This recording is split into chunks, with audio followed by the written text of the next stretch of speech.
వాక్యము ఆలకించడానికి, వాక్యము ధ్యానించడానికి సిద్ధముగా ఉన్నారా? సిద్ధముగా మీరు ఉన్నారు అని నేను ప్రభువుని బట్టి ఎంతో సంతోషిస్తూ ఉన్నాను. అందరూ బాగున్నారండి? అందరూ క్షేమంగా ఉన్నారా? దేవుని మహా ఉన్నతమైన కృప ఈ జూన్ నెల ఈ 13వ తారీఖు వరకు కూడా దేవాతి దేవుడు మన గ్రామాలను, మన సంఘాలను, ప్రతి కుటుంబములను ఈరోజు ఈ లైవ్లో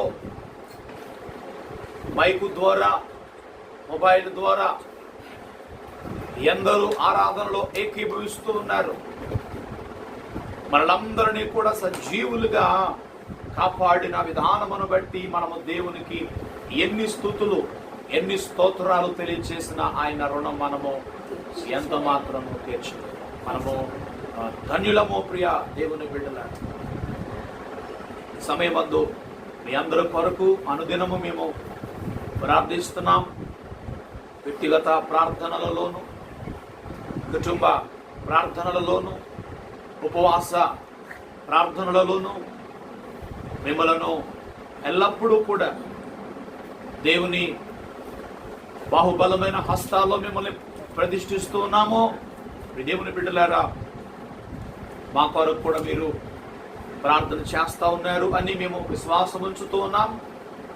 ఈ సమయంలో ప్రియ దేవుని బిడ్డలారా, ఇక దేవుని వాక్యాన్ని మనము జ్ఞాపకము చేసుకుందాము.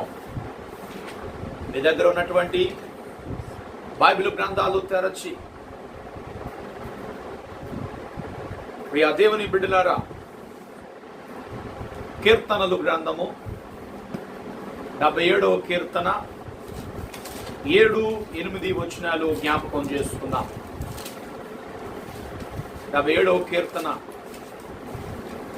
7-8-9 వచనాలు ఈ దినము ధ్యానము కొరకు మనము జ్ఞాపకం చేసుకుందాం.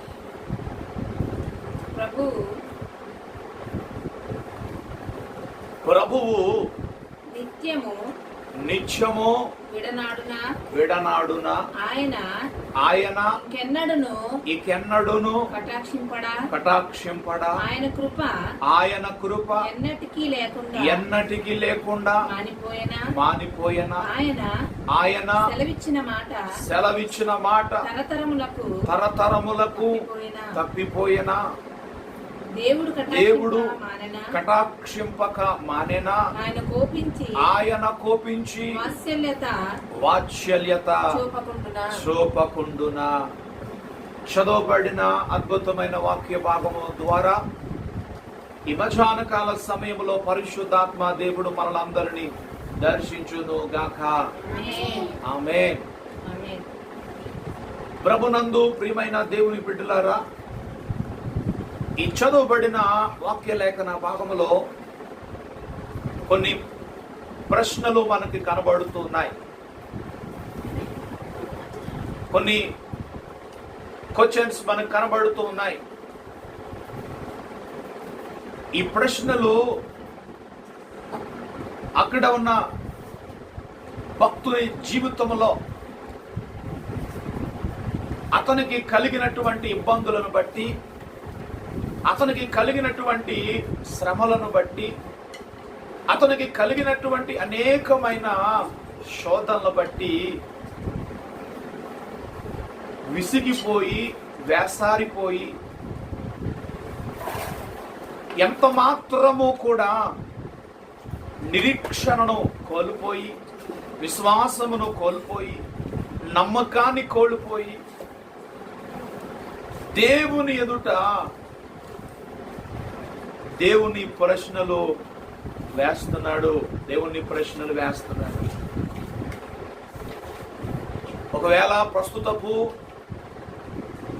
ఈ శోధన కాలంలో ఉన్న మన జీవితాల్లో కూడా, ప్రస్తుతపు ఈ శ్రమ కాలములో ఉన్న మన జీవితములలో కూడా చుట్టూ జరుగుతా ఉన్న అనేక సంఘటనలు బట్టి, కళ్ళ ముందు జరుగుతూ ఉన్న అనేకమైన పరిస్థితులను బట్టి, టీవీల్లోనూ న్యూస్లోనూ వినబడుతూ ఉన్న అనేకమైన వార్తలను బట్టి, దేవుని బిడ్డలారా, దేవుని బిడ్డలమైనటువంటి మనకు కూడా ఒకవేళ ఈ ప్రశ్నలే మన హృదయాల్లో కూడా కలగొచ్చు. ఈ ప్రశ్నలే మనకు కూడా రావచ్చు. ప్రియ దేవుని బిడ్డలారా, ఇందుకీ ఏంటి అక్కడున్న ప్రశ్నలు, ఏంటి అక్కడ ఉన్నటువంటి ఆ యొక్క క్వశ్చన్స్ అంటే మనం చదువుకున్నాము 7వ వచనములో చూడండి, 77వ కీర్తన, ప్రభువు విడిచి పెట్టేసిడా మనల్ని అనేటువంటి ఒక ప్రశ్న. ఏమండి, మొట్టమొదటి ప్రశ్న ఏంటంట, ప్రభువు విడిచిపెట్టాడా? ఈ సమస్యలు చూస్తుంటే, ఈ పరిస్థితులు చూస్తుంటే, ఈ కష్టాలు చూస్తుంటే, ఒకవేళ దేవుడు నన్ను విడిచిపెట్టేశాడేమో, నా కుటుంబాన్ని విడిచిపెట్టేశాడేమో, నా పరిస్థితులు విడిచిపెట్టేశాడేమో అని ఒకవేళ దేవుని బిడ్డలారా, దేవుడు విడిచిపెట్టేశాడా అనే ప్రశ్న కలుగుతుంది.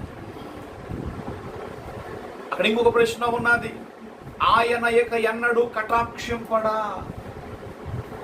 దేవుడు ఆయన కనికరించడా ఈ ఆపద కాలములో?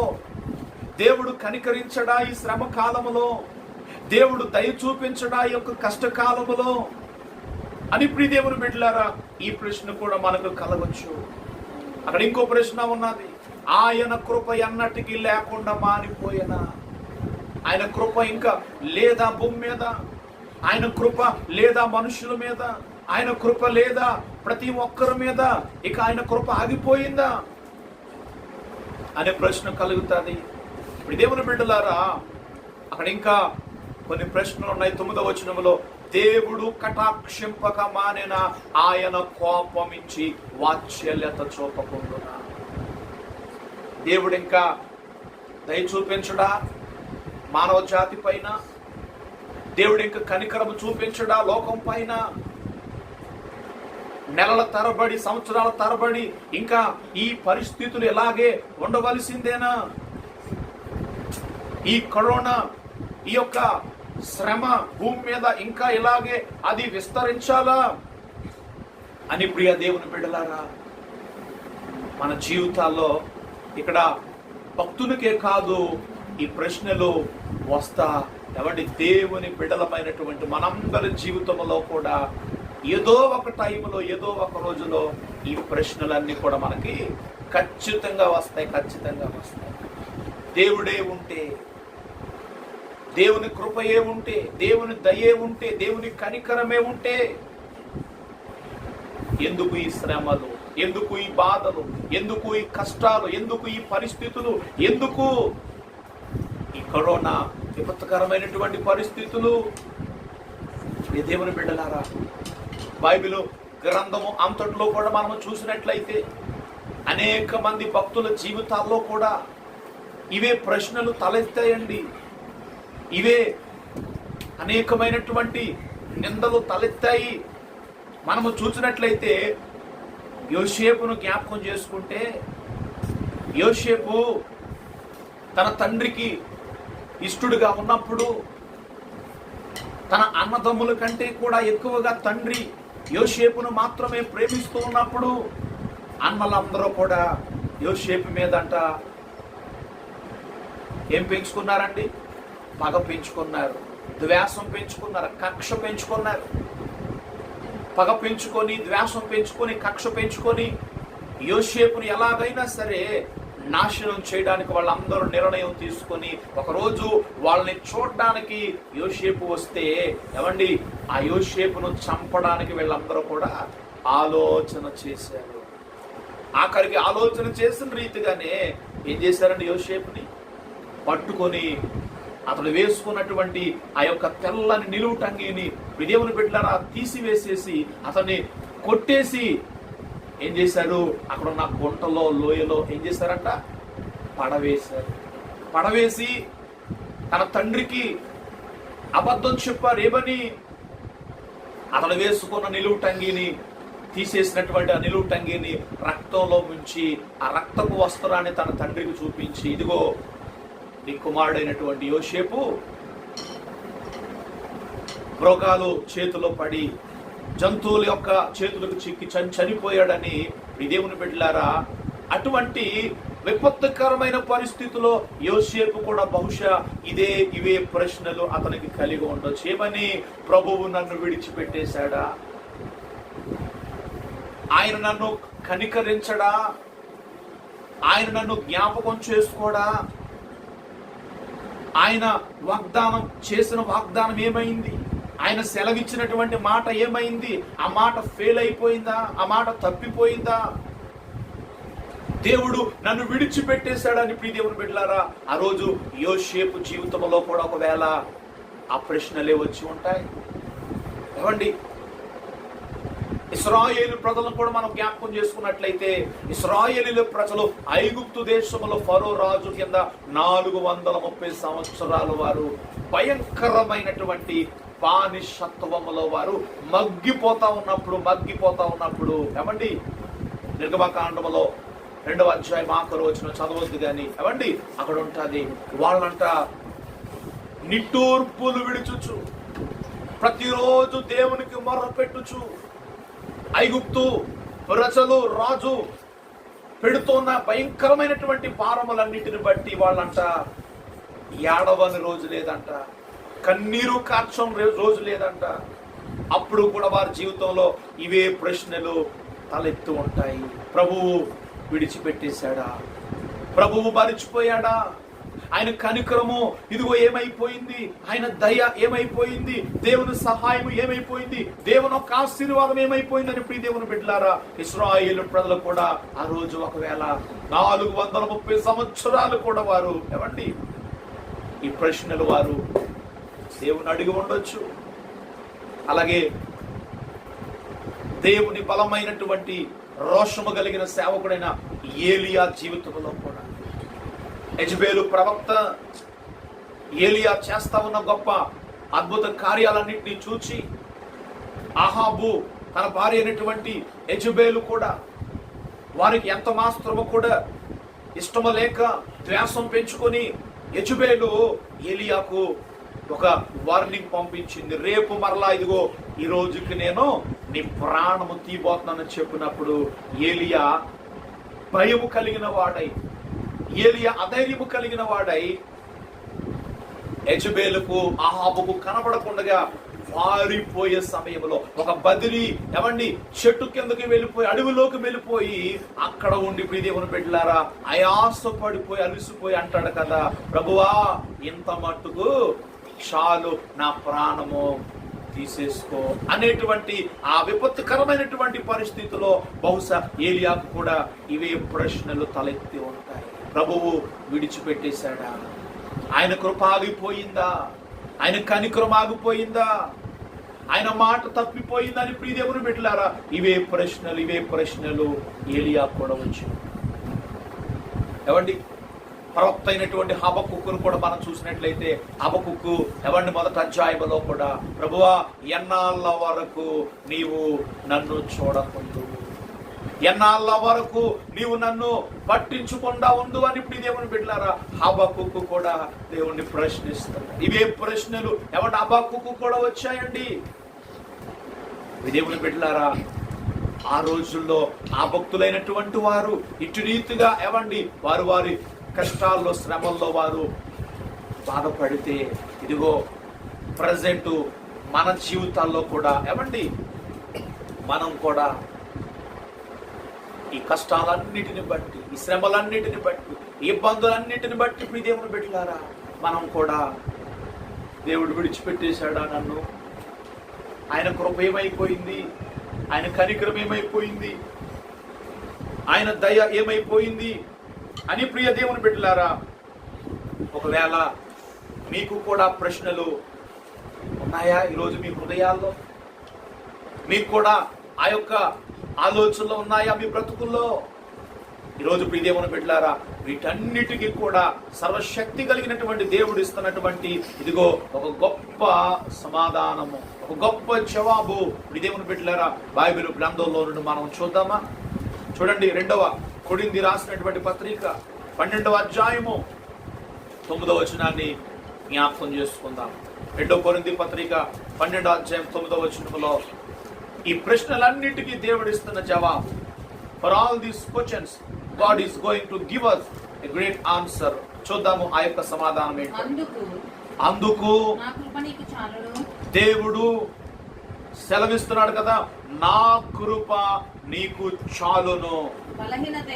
బలహీనతలోనే నా శక్తి పరిపూర్ణమగుచున్నదని ఆయన నాతో చెప్పెను. కాగా క్రీస్తు శక్తి నా మీద నిలిచి ఉండుట కొరకై విశేషముగా నా బలహీనతల యందే బహు సంతోషముగా అతిశయపడుదును. ఒక్కసారి దేవునికి స్తోత్రం చెప్దాం. హల్లెలూయా, హల్లెలూయా. ఏమండి, కీర్తన గ్రంథములో భక్తుడు కొన్ని ప్రశ్నలను దేవుని సన్నిధిలో వేశాడు. కొన్ని క్వశ్చన్స్ దేవుణ్ణి అడుగుతున్నాడు. ప్రభువా, నువ్వు నన్ను విడిచిపెట్టేశావా? ఇక నువ్వు నన్ను కనికరించవా? నీ కృప ఆగిపోయిందా? నీ మాట తప్పిపోయిందా? నీ కనికరము ఇక లేదా అని అక్కడ భక్తుడు అడిగినటువంటి ప్రశ్నలకు ఇదిగో ఇక్కడ దేవుడు ఒక మంచి సమాధానం ఇస్తున్నాడు. అదేంటో తెలుసా? ఇదిగో సంఘమ, దేవుని బిడ్డలారా, మీ ప్రశ్నలన్నిటికీ నేను ఇస్తున్న జవాబు అని చెప్తా అంటాడు. అందుకు నా కృప నీకు చాలును. హల్లెలూయా. My grace is sufficient for you. నా కృప నీకు చాలును అని ప్రియ దేవుని బిడ్డలారా దేవుడు ఒక గొప్ప సమాధానము జవాబిస్తున్నాడు. అవును, వీటన్నిటి మధ్యలో కూడా ఇదిగో దేవుడు చెప్తున్న మాట, ఆయన కృప మన మీద దేవుడు ఉంచాడు. దేవునికి స్తోత్రం కలుగును గాక. హల్లెలూయా. దేవుడు అంటాడు, నా కృప నీకు చాలయ్యా. అపోస్తలుడైనటువంటి పౌలు, నా కృప నీకు చాలు సంగమా, నా కృప నీకు చాలు దేవుని బిడ్డ, నా కృప నీకు చాలు దేవుని కుమార్తె అని ప్రియ దేవుని బిడ్డలారా దేవుడు మనకు చాలినంత కృప దేవుడు ప్రతి సమయం ఇస్తున్నాడు. హల్లెలూయా, హల్లెలూయా. ఏమండి, భోజనము చేసేటప్పుడు ఎంతవరకు మనం భోజనం చేయగలుగుతాం చెప్పండి? ఎంతవరకు మనం భోజనం చేయగలుగుతాం? ఎంతవరకు మనము తినగలుగుతామో, అంటే ఎంత మనము చేయగలుగుతామో అంతవరకే చేసి అంటాము ఇంకా చాలు. ఏమంటారు చెప్పండి? ఇంకా చాలు, భోజనం చాలు, ఇంక వద్దు. దేవుని బిడ్డలారా, అలాగా దేవుడు కూడా తన బిడ్డల జీవితంలో ఏ రోజుకు ఎంత కృప కావాలో అంత కృప అంట దేవుడు మనకి ఇస్తాడు. హల్లెలూయా. ఏమండి, మన జీవితములలో ఒకవేళ మనము నోటితో చెప్పకపోవచ్చు, ప్రభువా నీ కృప నాకు చాలు నాయనా, ఈ ఉదయ కాలానికి నీ కృప నాకు చాలు నాయనా, ఈ సాయంకాలానికి నీ కృప నాకు చాలు నాయనా, ఈ జీవితానికి ఇదిగో ఈ సమయానికి నీ కృప నాకు చాలు ప్రభువా అని ఒకవేళ మనము దేవునితో చెప్పకపోయినా దేవుడు మాత్రము చెప్తున్నాడు, నా కృప నీకు చాలు. హల్లెలూయా. ఆయన కృప మనతో ఉంది గనకనే ఏమండి ఈరోజు మనము దేవుని సన్నిధిలో కూర్చుండి ప్రియ దేవుని బిడ్డలారా దేవుని వాక్యాన్ని మనం ధ్యానించగలుగుతున్నాము. ఆల్రెడీ దేవుడు ఎంత కృప అయితే ఈరోజు నీ కుటుంబానికి కావాలో, ఈరోజు ఆల్రెడీ ఎంత కృప అయితే ఈరోజు నీ బిడ్డలకు కావాలో, నీ ఇంటికి కావాలో, మన సంఘానికి కావాలో, మన గ్రామానికి కావాలో ప్రియ దేవుని బిడ్డలారా ఆల్రెడీ ఆ కృప దేవుడు మనకు ఇచ్చాడు. హల్లెలూయా, హల్లెలూయా. ఆయన కృప ఉంది గనకే ప్రియ దేవుని బిడ్డలారా ఈరోజు మనం ఈ బ్లెస్సింగ్ పొందుకుంటున్నాం.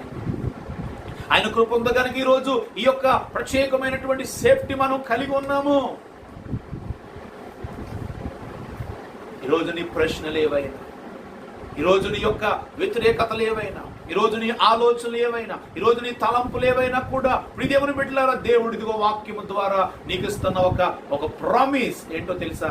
నా కృప నీకు చాలు. హల్లెలూయా, హల్లెలూయా. ఈరోజు ఈ వాక్యాన్ని బట్టి ధైర్యముగా ఏమంటే ఒక్కసారి దేవుని స్తుతిస్తావా? ప్రభువా, నీ కృప నాకు చాలు నాయన, నీ కృప నా కుటుంబానికి చాలు నాయన, నీ కృప నా బిడ్డలకు చాలు నాయన, నీ కృప నా గ్రామానికి చాలు నాయన, నీ కృప నా సంఘానికి చాలు ప్రభువా, నీ కృప నా ప్రతి విధమైనటువంటి అవసరాలకు చాలు ప్రభు అని ప్రియ దేవుని బిడ్డలారా, ఈరోజు ఈ వాక్యాన్ని బట్టి ప్రతి ఒక్కరు కూడా we must praise God for his great grace. We must worship God for his great on every one of us. దేవుని బిడ్డలారా, ఆయన కృప మన మీద ఉంచండి. అయితే ఎప్పుడైతే ఆయన కృప మన మీద ఉంటుందో చూడండి, ఈ వాక్యాలు మనం చదువుకున్నాము. బలహీనతలయందే నా శక్తి పరిపూర్ణమగుచున్నదని ఆయన నాతో చెప్పాను. హల్లెలూయా, హల్లెలూయా. ఏమండి, ఇప్పుడంట దేవుని యొక్క శక్తి తన బిడ్డల జీవితములలో రిలీజ్ అయ్యేది. ఎప్పుడు దేవుని యొక్క అధికారము తన యొక్క భక్తుల జీవితంలో మేనిఫెస్ట్ అయ్యేది, ప్రత్యక్షం అయ్యేది అంటే దేవుడు అంటాడు, బలహీనతలలోనే ఆయన తన శక్తిని ఆయన పరిపూర్ణం చేస్తాడు. దేవునికి స్తోత్రం కలుగును గాక. హల్లెలూయా. ఏమండి, అపోస్తలుడైనటువంటి పౌలుతో దేవుడు చెప్తున్న మాట ఇది. దైవజనుడైనటువంటి పౌలుతో దేవుడు చెప్తున్న మాట, దైవజనుడైనటువంటి పౌలు, ఇదిగో నా కృప నీకు చాలయ్యా, నీ బలహీనతలలోనే ఇదిగో నా శక్తి నేను పరిపూర్ణము చేయబోతున్నానని ఏమండి పౌలుతో దేవాది దేవుడి మాట చెప్పారు. My strength is made perfect in weakness అనేటువంటి మాట. ఏమండి, మన బలహీనతలయందే దేవుని శక్తి అట ఏమవుతుంది? అది పరిపూర్ణమవుతుంది. మన జీవితంలో అది రిలీజ్ అవుతుంది, మనకు మేనిఫెస్ట్ అవుతుంది, ప్రత్యక్షం అవుతుంది. అందుకే ప్రియ దేవుని బిడ్డలారా, మన జీవితాల్లో అనేక బలహీనతలు, అనేక శ్రమలు, అనేక ఇబ్బందులు, అనేక సమస్యలు, అనేక ఇరుకులు. ఎందుకో తెలుసా? వీటన్నిటిలోనే ఇదిగో దేవుడు తన శక్తిని అంట ఏం చేస్తాడు? ఆయన రిలీజ్ చేస్తాడు, పరిపూర్ణం చేస్తాడు. దేవునికి స్తోత్రం కలుగును గాక. హల్లెలూయా. ఈరోజు ప్రియ దేవుని బిడ్డలారా, ఒక 2 సంగతులు జ్ఞాపకం చేసుకుందాం. 2 ప్రత్యేకమైనటువంటి సంభవాలు జ్ఞాపకం చేసుకుందాం. అక్కడ దేవుడు తన శక్తిని, తన పవర్, తన గ్లోరీ, తన యొక్క అథారిటీని దేవుడు తన బిడ్డల జీవితాలు ఎలాగ ఆయన మేనిఫెస్ట్ చేశాడో, తన భక్తుల జీవితంలో ఎలాగ దేవుడు రిలీజ్ చేశాడో అక్కడ మనము జ్ఞాపకం చేసుకుందాం. చూడండి, లోకా శుభవార్త 8వ అధ్యాయము 25వ వచనాన్ని జ్ఞాపకం చేసుకుందాం. లోకా శుభవార్త 8వ అధ్యాయము 25వ వచనాన్ని జ్ఞాపకం చేసుకుందాం. అప్పుడు ఆయన ఈ విధంగా రాయబడి ఉన్నది అక్కడ. అప్పుడు ఆయన మీ విశ్వాసం ఎక్కడా, మీ విశ్వాసం ఎక్కడా అని వానితో అనెను. అయితే వారు భయపడి ఈయన గాలికిని నీళ్లకును ఆజ్ఞాపించగా అవి లోబడుచున్నవే. ఈయన ఎవరో అని ఒకనితో ఒకడు చెప్పుకొని they were astonished for what Christ has done in that particular verse. ఏమండి, చదవబడినటువంటి వాక్యంలో యేసుక్రీస్తు ప్రభువారు ఆయన ప్రకృతితో మాట్లాడుతున్నారు. ప్రకృతితో ఆయన ప్రకృతిని ఆజ్ఞాపిస్తున్నారు, ప్రకృతిని కమాండ్ చేస్తున్నారు యేసయ్య. అక్కడ రాయబడింది, ఈయన గాలికిని నీళ్లకును ఆజ్ఞాపించగా అవి లోబడుచున్నవి. దేవునికి స్తోత్రం కలుగునుగా. ఏమండి, సర్వశక్తి కలిగినటువంటి దేవుని కంట ఏవి లోబడుతున్నాయి చెప్పాలి? ఏవి లోబడతా ఉన్నాయి? గాలి లోబడతా ఉంది యేసయ్యకి, నీరు లోబడతా ఉంది యేసయ్యకి.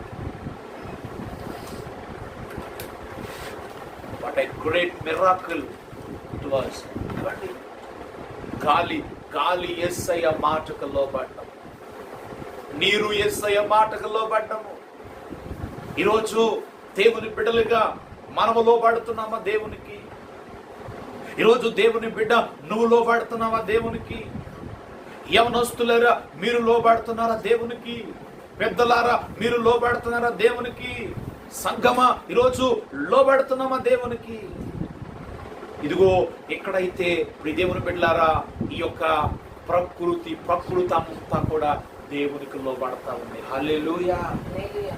ఏమండి అక్కడ అసలు ఆ సందర్భం ఏంటంటే, యేసుక్రీస్తు ప్రభువారు ఆయన శిష్యులు ఆయన సముద్రం మీద ప్రయాణం చేస్తా ఉన్నారు.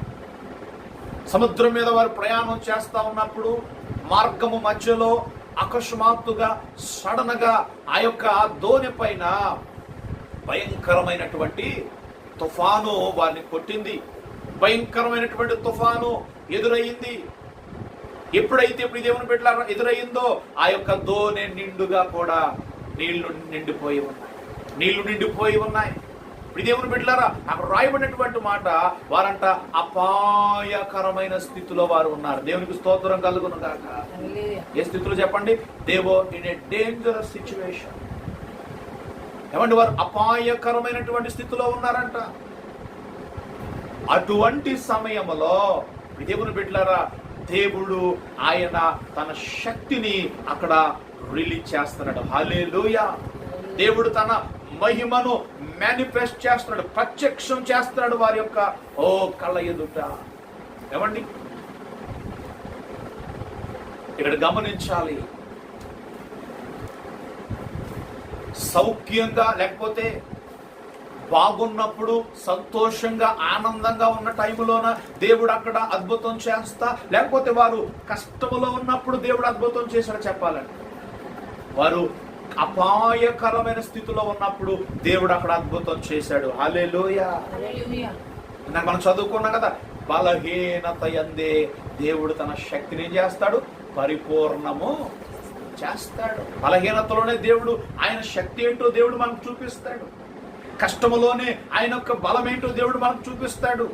ఆపదలోనే ఆయన యొక్క అభిషేకం ఏంటో దేవుడు మనకు చూపిస్తాడు. ప్రియ దేవుని బిడ్డలారా, వారు మునిగిపోతున్న సమయంలో, వారు నశించిపోతున్న సమయంలో, వారు అపాయకరమైనటువంటి స్థితిలో ఉన్నటువంటి టైంలో దేవుని బిడ్డలారా అక్కడ తన శక్తిని వారికి మేనిఫెస్ట్ చేశాడు. హల్లెలూయా. తన శక్తిని దేవుడు రిలీజ్ చేశాడు. వెంటనే ఆయన నోరు తెరిచి దేవుని బిడ్డలారా, గాలి సముద్రమా, గాలి నీరు ఆగు అనగానే దేవుని బిడ్డలారా యేసయ్య శక్తి కలిగినటువంటి మాటకు ప్రకృతి లోబడిపోయింది. హల్లెలూయా. ఎప్పుడైతే దేవుని బిడ్డలారా అక్కడ అద్భుతం జరిగిందో వాళ్ళందరూ కూడా అంట ఆశ్చర్యపడిపోయి వారు ఒకరితో ఒకరు చెప్పుకుంటున్నారు, ఈయన ఏటివాడో. హల్లెలూయా. ఈయన ఎవరో? దేవుని నిజమే. దేవుని బిడ్డలారా మన ప్రభువు సర్వశక్తిమంతుడు. మనం ఆరాధించే దేవుడు గొప్పవాడు. మనము పూజించే దేవుడు ఉన్నతమైనటువంటి దేవుడు. ప్రియ దేవుని బిడ్డలారా ఆయన సర్వాధికారము కలిగిన దేవుడు. ప్రకృతి మీదే అధికారము కలిగినటువంటి ఏమండి దేవునికి ప్రియ దేవుని బిడ్డలారా ఇప్పుడు ప్రకృతిలో ఏమండి ఇదిగో వచ్చినటువంటి ఈ యొక్క ప్రమాదంలో నుండి లోకాన్ని దేవుడు తప్పించలేడా? లోకాన్ని దేవుడు కాపాడలేడా? ప్రకృతిలో ఇదిగో ఇప్పుడు కళ్ళ ముందు మనము ఏదైతే చూస్తున్నామో పరిస్థితి, ఆ పరిస్థితిని దేవుడు ఏమండి ఆయన తొలగించలేడా? ఖచ్చితంగా గాడ్ ఈస్ ఏబుల్ టు ఏమండి do all the miracles in the people of our life. దేవుడికి స్తోత్రం కలుగును గాక. దేవుడు ఖచ్చితంగా ఏమండి ప్రతి పరిస్థితిని కూడా ఆయన మార్చగలిగిన శక్తి. బలహీనతలోనే తన శక్తిని దేవుడు అంటే ఏం చేస్తాడు? పరిపూర్ణం చేస్తాడు. ఈరోజు ఈ కరోనా పరిస్థితుల మధ్య ఉన్న మన జీవితం, ఈ అపాయకరమైనటువంటి స్థితిలో ఉన్న మన జీవితాలు, ఈ కష్టకాలం ఉన్నటువంటి మన జీవితంలో ప్రియ దేవుని బిడ్డలారా ఆధారపడొద్దు, భయపడొద్దు, చింతించొద్దు, ఎంత మాత్రము కూడా దిగులు పడవద్దు. ముందు మనం చదువుకున్నట్లుగా, ప్రభువా ఇదిగో నీ కనికరం ఆగిపోయిందా? నీ మాట తప్పిపోయిందా? మమ్మల్ని విడిచిపెట్టేశావా?